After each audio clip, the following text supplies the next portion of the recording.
Hi, I'm Steve Thompson, president of Emery Thompson Machinery. Today I want to show you about scraper blades. The scraper blades in your batch freezer are one of the most important parts of it because this is what is scraping the ice cream, ices, or gelato off the walls.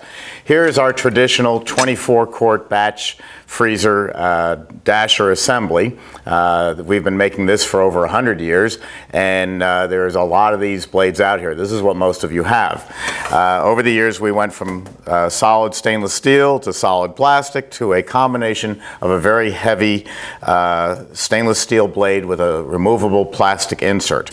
Two things that are important about these blades. One is that they can spin completely around. So it's possible to put this dasher in backwards, put the blade in backwards. It's stamped on here, and we're going to show you a picture of that.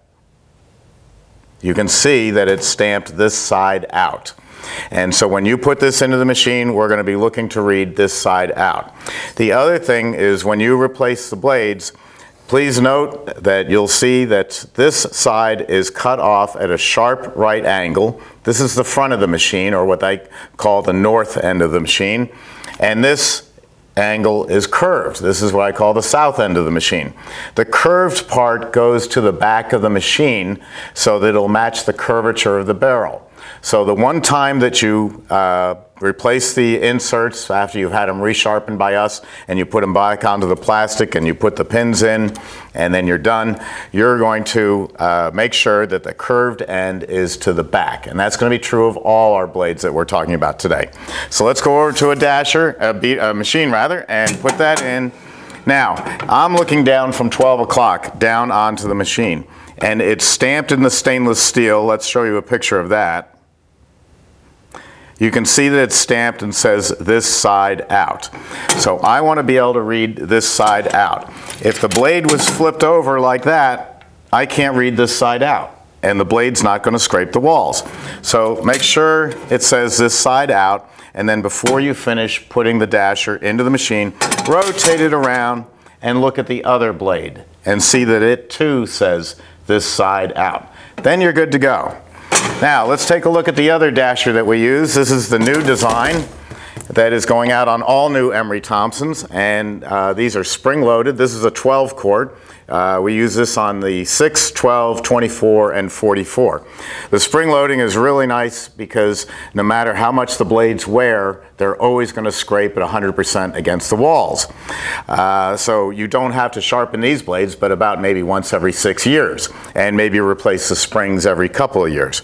Now, same thing, we're going to show you a close-up of this, and you see that at the back end, or the south end of the blade, it is curved to match the curvature of the barrel.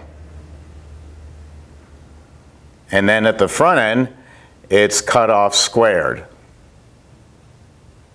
So I'm going to put this onto the dasher with the curved end to the back. Now, if this is a 12-quart, if you have the 24-quart, you have 3 sets of springs for each blade, but it's the same design. And so the curved end goes to the back, the curved end goes to the back, and we just slide that right into the machine, and that'll be good to go. Let's take a look at the CB350, the countertop batch freezer. I'm just going to move this out so we can see a little better. And I'll take the front door off. Again, we're using the Delrin scraper blades, and it is cut off on a right angle at the front of the machine, and it's curved at the back. Let's take a look at that curve at the back in the still photo. Okay, so when you put these blades on, the curved end goes to the back of the machine, and the same thing on the other blade. If you don't put them in this way, then it's not going to scrape the barrel. So you just slide that in, and you're good to go.